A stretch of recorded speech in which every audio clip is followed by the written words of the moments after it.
Hola mi gente, bienvenidas y bienvenidos a Páginas Leídas, yo soy Jorge y en el vídeo de hoy os traigo el resumen de lecturas de los meses de septiembre y octubre. 2 meses en los que he leído 9 novelas y digamos que las 8 primeras, unas mejores que otras, tienen un denominador común y es que ninguna de esas 8 van a estar dentro de mi top de mejores lecturas. Sin embargo, la última, la novena, no digo yo que vaya a entrar, que vaya a ser una de las 10 mejores novelas de este año, pero sí es una fiel candidata a entrar en esa lista. Os hablo de toditas ellas, tras la intro.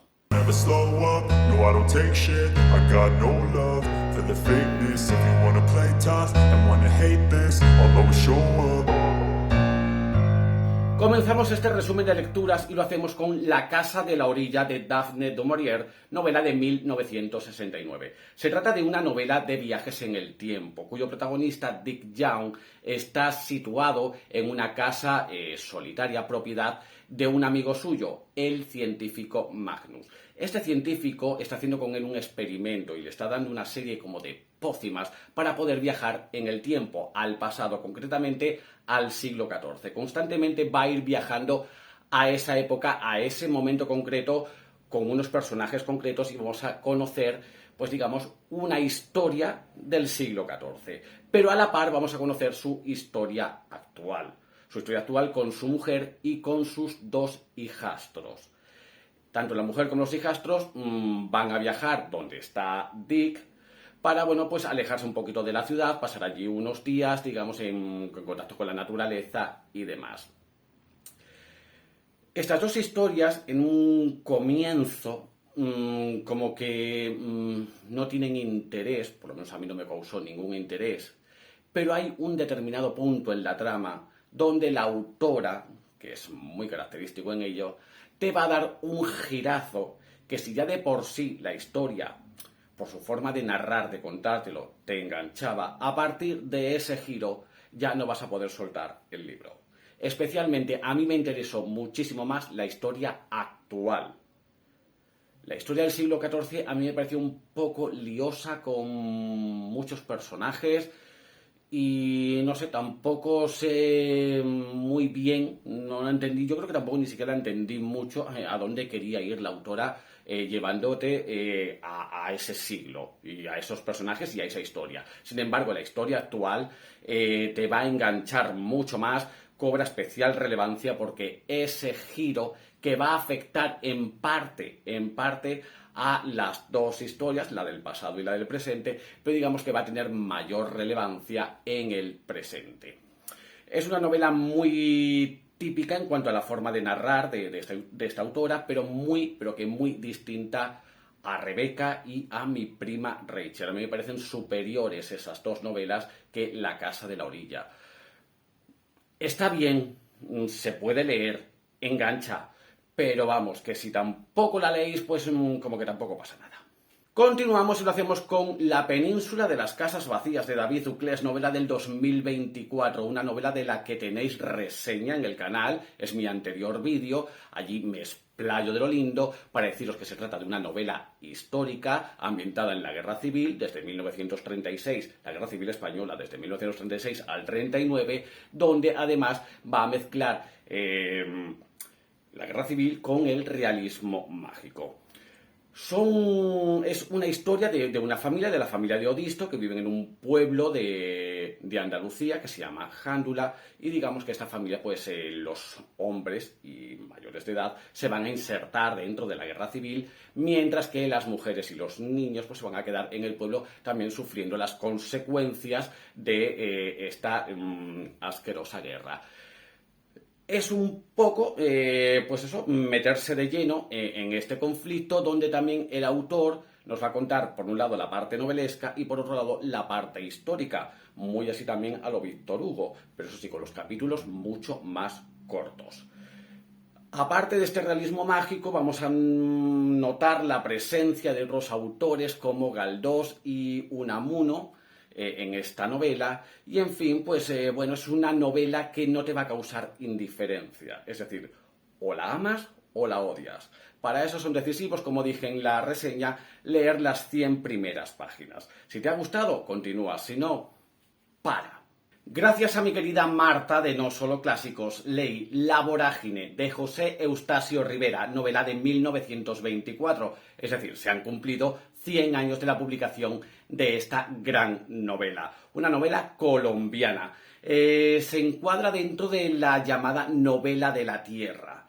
Es una estética, una corriente literaria que se llevó a cabo en Hispanoamérica, muy semejante también a ese tipo de novela que era la contraposición entre civilización y barbarie que 5 años después llevó a cabo Rómulo Gallegos en Doña Bárbara. Pues bien, en La Vorágine vamos a conocer a Arturo Cova, que es un poeta que huye con su novia Alicia y de la ciudad e ingresan en la región de Casanare. Allí se instalan en una gran hacienda donde un empresario rico del caucho va a secuestrar tanto a Alicia como a la matriarca de esa hacienda. Es por ello que todos los hombres de esta familia y los trabajadores van a ir en su búsqueda, adentrándose también en la selva amazónica, donde allí vamos a descubrir una serie de aventuras llena de peligros y de descubrimientos. Digamos que este es el leitmotiv, el hilo conductor de esta historia. Es una novela llena de contrastes. Es una novela donde vamos a conocer también la civilización y la barbarie, donde el autor emplea por momentos un lenguaje muy poético, muy bello, por otro lado muy realista. Y también hay una mezcla de lenguajes, tanto del estándar, del coloquial, como de un nivel mucho más bajo. Y es ahí donde peca un poquito esta historia, por lo menos bajo mi punto de vista, que me la hizo mucho más lenta y mucho más difícil de comprender. Porque si ya de por sí, en muchas novelas hispanoamericanas, por el lenguaje y algunas palabras que no entiendes, que tienes que sacar por contexto, pero si a eso le añades el lenguaje vulgar, el lenguaje de las clases más bajas, ahí apaga y vámonos. Tenía que estar leyendo constantemente las notas a pie de página para poder entender lo que querían decir algunos personajes. Y es que esta novela está llena de diálogos. También cuesta un poquito entrar en ella, hasta que ya llega un poco el tema este de la aventura y de introducirse en el mundo indígena del Amazonas, que es apasionante porque la selva también forma parte de esta historia, convirtiéndose incluso en un personaje más que te atrapa, porque la selva atrapa a los residentes de ese lugar y atrapa al lector, le encierra en esa vorágine de vegetación y, en fin, y de peligros que esconde la selva amazónica. Es una historia buenísima, es muy buena. Lo que pasa que tiene, un tipo de lenguaje por momentos que cuesta. E incluso entrar en la historia cuesta un poquito. Hay que tener paciencia para luego ya entrar en esa vorágine que el autor quiere expresar y expone en esta gran novela. Así que yo la recomiendo, eso sí, hay que tener paciencia. Y el resultado, pues la verdad que sin ser glorioso, es apasionante, es muy bueno. Seguimos y lo hacemos con las aventuras de Huckleberry Finn, novela de Mark Twain escrita en 1885 y que leí en mi club de lectura Clásicos Universales durante el mes de septiembre. Vamos a conocer a nuestro protagonista, Huckleberry Finn, un niño salvaje que no quiere ser educado, no quiere ser civilizado, aunque la señorita Watson se va a encargar de ello. Huckleberry Finn es huérfano de madre y su padre es un borracho, es un alcohólico y es un ladrón que en cierto momento de esta historia pues se va a hacer cargo de él, le va digamos que a volver a salvajarlo, a que vaya descalzo por las calles y se sienta libre. Algo que pese al maltrato que este hombre da a su hijo, Huckleberry Finn acepta estar con él por el mero hecho de estar en libertad. Va a haber un momento en la trama, que no lo voy a comentar, donde Huckleberry Finn se va a unir a Jim, que que es un joven esclavo negro, y los dos van a recorrer río Mississippi abajo, llevándoles por diversas aventuras, donde vamos a conocer a diferentes personajes y de diferentes estatus sociales. Y en fin, pues es un conjunto de aventuras entre estos dos personajes donde ambos se van a echar la mano porque cuando no es uno es otro el que va a estar en peligro. Y en definitiva, pues es una historia de aventuras que está bien, pero en fin, pues tampoco me causó una sensación de decir, ¡buah! ¡Qué grandiosa obra! No es así porque me pareció, si es cierto que es algo juvenil. Está bien la novela, sí, pero sí es cierto que es algo juvenil, aunque tiene un trasfondo social importante, que no digo yo que, porque no quiero decir yo que los jóvenes sean tontos y que tampoco lo pillen, pero depende de a qué edad lo leas, puedes entenderla más o la puedes entender menos.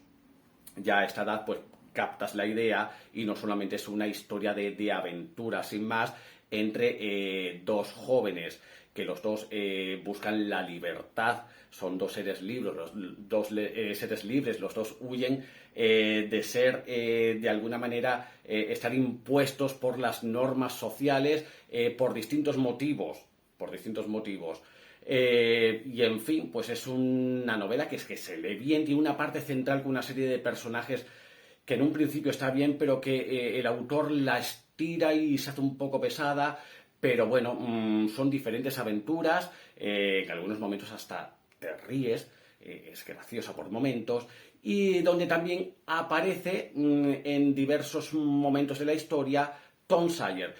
Pero he de decir que no es necesario leer Tom Sawyer para poder comprender Huckleberry Finn, aunque Tom Sawyer aparezca en diversos momentos de esta historia.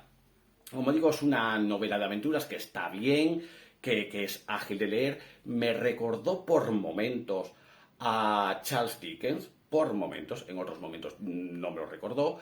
Y bueno, pues se deja leer, pero digamos que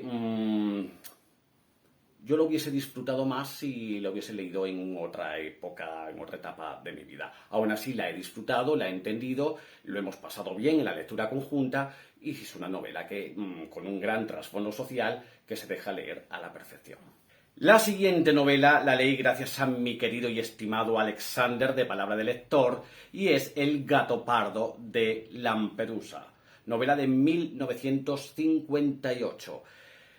Vamos a adentrarnos en la Sicilia de mediados del siglo XIX y vamos a conocer al príncipe de Salinas, don Fabricio, un hombre de la aristocracia que vive muy cómodamente con sus usos y costumbres y digamos que reinando, como por así decirlo, en la isla de Sicilia. Pero su mundo se va a desmoronar con la entrada de Garibaldi. Y bueno, pues entonces viene aquí ahora las reflexiones de don Fabricio en si este cambio le perjudicará o bien este cambio hará que todo siga igual. Por otro lado está su sobrino Tancredi, que abrazará la causa garibaldiana y además se va a enamorar de Angélica, que es la hija de un advenedizo social. Hay este contraste entre tío y sobrino y el personaje de Angélica me encantó. Ese personaje me encantó. Es una novela que a mí me ha gustado más por el cómo que por lo que me está contando. Es decir, me causó una sensación muy pero que muy similar cuando leí Madame Bovary de Gustave Flaubert. Me gustó más el cómo estaba escrita que lo que me estaba contando. Y lo que me estaba contando me estaba gustando, pero me gustó más el cómo me lo estaba contando. Es lo que yo llamo arquitectura narrativa, arquitectura literaria. Es una belleza cómo está escrita esta novela. Ahora en sí, la historia, que está bien, es una historia muy lenta y que pasan poquitas cosas y que tú llevas un poco ya más o menos pillándolo, pero avanza a pasito lento y como digo, tampoco es que pasen grandes cosas. Es por eso que hay este contraste entre el cómo y lo que me está contando. Que está bien la historia, sí, que lo entiendes, con pocas páginas que leas, entiendes un poco por dónde van los tiros. Luego es eso, que te lo cuenta muy de pasito a pasito, suavecito. Entonces, pues a mí es una novela que me ha causado mayor asombro y me ha gustado más, como digo, por el cómo está escrita. Es que es preciosa la narrativa que hay en esta novela. Así que sin ser, lo siento en el alma, Alexander, porque tenía miedo de las impresiones que me pudieran causar. No voy a decir que sea una mala novela, ni mucho menos. Me ha gustado la historia, pero estoy enamorado de cómo está escrita esta novela. Así que por mi parte, os la recomiendo. Después leí La casa encantada de Charles Dickens, novela de 1859. Novela o conjunto de relatos que forman, digamos, una historia en sí. Y además es un conjunto de relatos que están escritos por varios autores, entre ellos el propio Charles Dickens, Wilkie Collins o Elizabeth Gaskell. Es una historia de fantasmas, pero que, en fin, fantasmas del siglo XIX y contadas por Charles Dickens y compañía, pues, en fin, no es Drácula ni nada por el estilo, no es Frankenstein ni nada por el estilo. En fin, es que no sé ni cómo definir esto. El único que vale así como más la pena es el relato que cuenta Elizabeth Gaskell, que además es el más extenso. En fin, es una historia donde una pareja de hermanos compran una casa que está encantada, que es la casa encantada, y ahí reúnen a más personajes para contarse historias, de cada uno en su habitación, como una historia de fantasmas. Una poquito chorrada en sí. Y digamos que Dickens es el que inicia, tiene otra historia central y es el que también cierra la historia. Se pueden incluso hasta leer como de forma independiente y no tragarte todo esto que tú crees que va a ser que no sé, que va a tener todo como una gran conexión, que tampoco la hay, pero son como historias independientes que, en fin, a ver, miedo no dan, góticas son unas más que otras y, en fin, pues es que no sé, yo me llevé un poco como de decepción porque pensé que todo iba a tener como más unión, todas estas historias iban a estar más unidas entre sí y en parte lo están, pero que no es como, es que no sé ni cómo explicar esto. En fin, que si sois fans de Dickens, la podéis leer, ¿vale? Si no, podéis dormiros tranquilos, que no pasa absolutamente nada. Incluso yo es que al propio Dickens ni siquiera le reconocía en lo que él contaba, en los 3 relatos que él contaba, no me parecía que ni que fuera Dickens. A lo mejor porque al cambiar de género, pues me ha costado reconocer, vamos, que es que no lo he reconocido, que no le situaba yo. En fin, que es una novela, a ver, es curiosa, porque sí es curiosa, que se puede leer, claro que se puede leer, si sobre todo sois fans de Dickens, pues vale, pues leedla, si os gusta mucho el autor. Como digo, si tampoco se os va la vida en él, pues oye, comed tranquilos, dormid tranquilos y leed otras cosas del autor que yo creo que son mucho más interesantes que esta obra. Siguiente novela que leí, una maravilla enternecedora, preciosa historia, Silas Marner, de George Eliot, novela de 1861. La leímos en mi club de lectura, Clásicos Universales, durante el mes de octubre. Además, también bajo la iniciativa del Bictober y el Leo Autoras en octubre. Bien, vamos a conocer a nuestro protagonista, Silas Marner, un señor ya mayor, es tejedor, que va a ser acusado injustamente de un robo. Es por ello que él decide abandonar esa localidad donde se encuentra y se traslada a otra. Y allí, en esta otra localidad, pues le va a ocurrir 2 sucesos que van a marcar mucho esta historia. Por un lado, el robo de su dinero, del oro que él tiene guardado, y por otro lado, la aparición de una pequeña niña de la que Silas Marner se va a hacer cargo. Alrededor de esta historia, pues hay una serie de personajes que, digamos, pues algunos tienen que ver, pues bien con el robo, bien con la niña. En definitiva, va a haber un poco de misterio y, como digo, es una novela muy tierna, preciosa. Se lee bastante bien. Esto no tiene nada que ver con Middlemarch. Si no habéis leído la autora, es muy buena novela para comenzar con ella, con esta autora. Se lee muy bien, es fácil, no es sesuda como en algunos momentos lo es en Middlemarch. Es una historia, la verdad, que muy tierna, con personajes que se dejan achuchar. Es que incluso en algún que otro momento que se hace incluso ñoña la historia, pero está muy bien.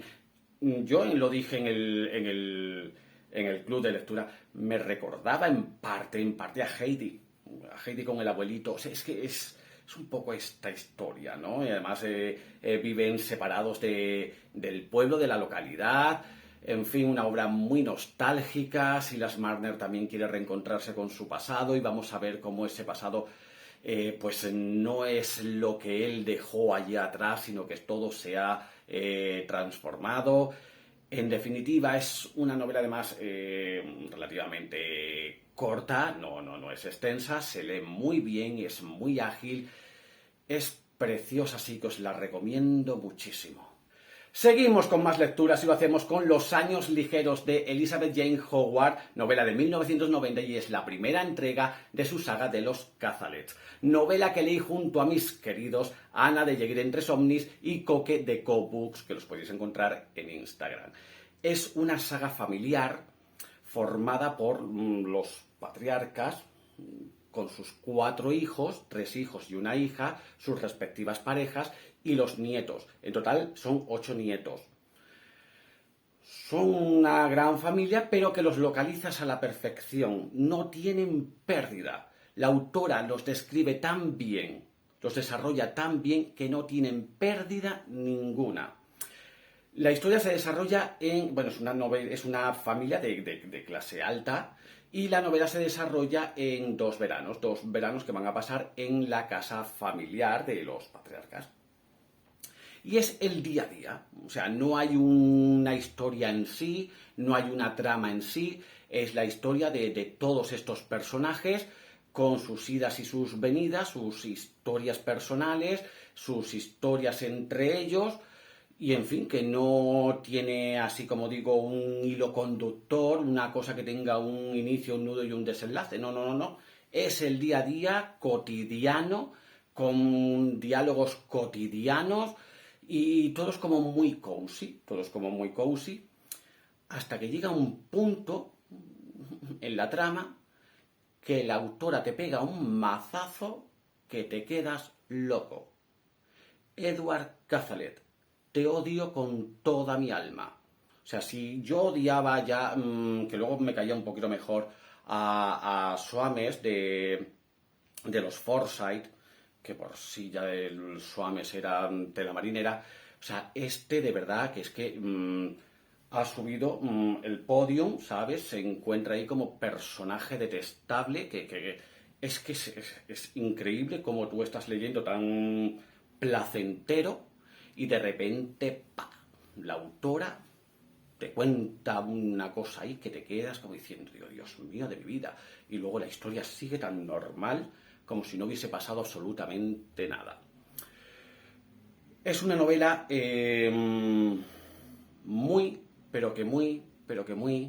cuando digo muy, es que es muy descriptiva. Y además muy costumbrista. O sea, hay páginas y páginas de descripción. Pero esto va desde el inicio hasta el final. No es un momento que describa una cosa y luego ya... No. La autora describe, pero no sé ni cómo ni por qué la historia te engancha. Y es súper ágil de leer.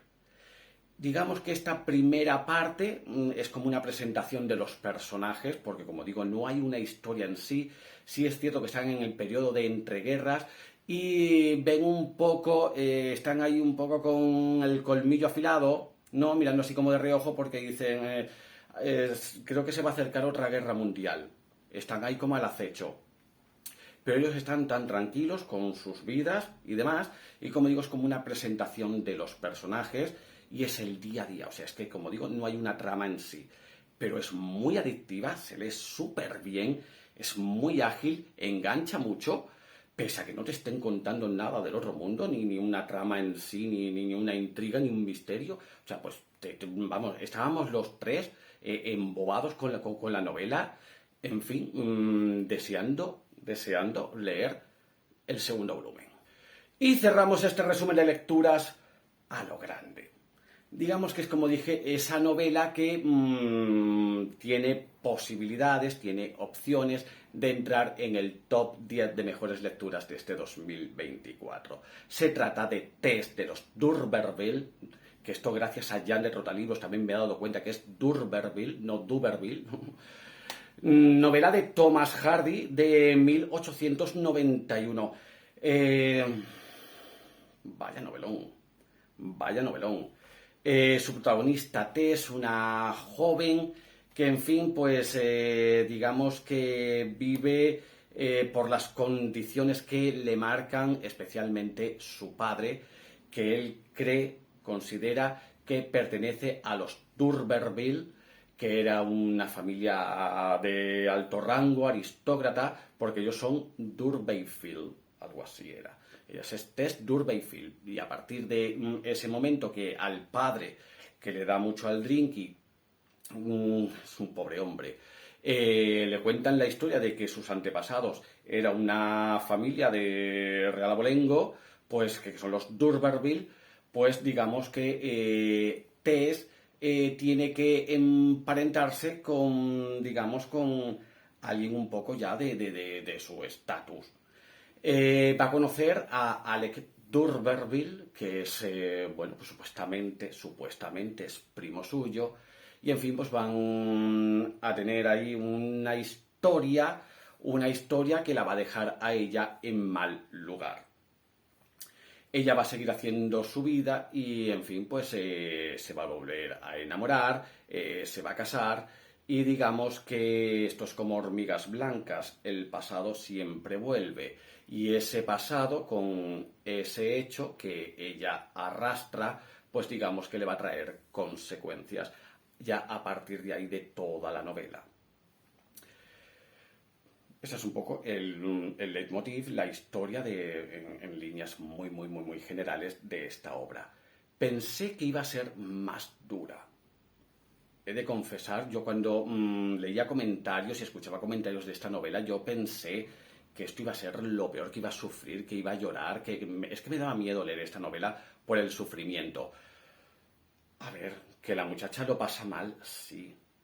Pero yo he leído novelas donde hay mujeres que lo pasan peor. Yo es que creo que La Regenta es peor que esto, ¿vale? Bajo mi punto de vista, que yo no digo que esta mujer lo pase bien ni sea agradable, no, ni mucho menos. Pero yo pensé que iba a sufrir un maltrato físico y yo qué sé lo que me iba a pensar yo que era esta novela. Pues no, tampoco, o sea, es un drama, sí, pero vamos, tampoco, yo qué sé, que luego al final, pues vale, sí, también ahí remata un poco el autor, ¿no? Porque Thomas Hardy, pues oye, alegrías, lo que es así, pues no te suele contar el buen hombre, ¿no? Pero tampoco es, yo qué sé, lo que tenía un poco como interiorizado por lo que he leído y he escuchado de otras personas que han leído esta novela. Pues narices, pues yo es que encima además, como estoy acostumbrado a leer novelas del siglo XIX, pues estoy acostumbrado ya a dramas y mujeres que en fin, que es que lo han pasado mucho peor que esta mujer, sinceramente. Pero en fin, aún así, es una gran historia. El Alec D'Urberville, el primero, es un pesado de 3 pares de narices, que cansino de verdad. Son de estos que ven e insisten, mira que te dicen que no, y él venga y dale, te pone de los nervios, de verdad, qué asco de personaje, por favor. En fin, pero está muy bien la novela, me ha gustado mucho. Me ha gustado tanto que es que yo creo que es la novela que más me ha gustado hasta ahora del autor. Tampoco es que haya leído muchas, porque solo he leído Lejos del Mundanal Ruido, Luz del Oscuro y Los Habitantes del Bosque, también lo leí este año. Que Los Habitantes del Bosque no me hizo mucha gracia. Esta es la que más me ha gustado de las 4. Y si considero que Lejos del Mundanal Ruido es uno de mis 30 imprescindibles y me ha gustado más Tess de los Tarberville, pues yo creo que, aunque sea en el número 10, creo que esta novela va a estar en el top de mejores lecturas. Pues bien, pues hasta aquí este resumen de lecturas y como consecuencia hasta aquí el vídeo de hoy. Comentadme vosotras si habéis leído estas novelas, si os han llamado la atención, qué habéis leído en estos 2 meses. En fin, comentadme lo que queráis o qué estáis leyendo. Yo ahora mismo ya os comento que estoy leyendo otra saga familiar, por si llevaba pocas. En este caso, Los Bodenbrook. Me está encantando, me está encantando. Así que si también me queréis decir qué es lo que estáis leyendo en estos momentos, o en definitiva, contadme lo que queráis, que nos escribimos por comentarios. Nos vemos en próximos días, espero que sea prontito, espero que esta vez sea prontito. Así que hasta entonces que tengáis felices, maravillosas y extraordinarias lecturas. Os mando un besazo enorme y chao. If you wanna play tough and wanna hate this, I'll always show up.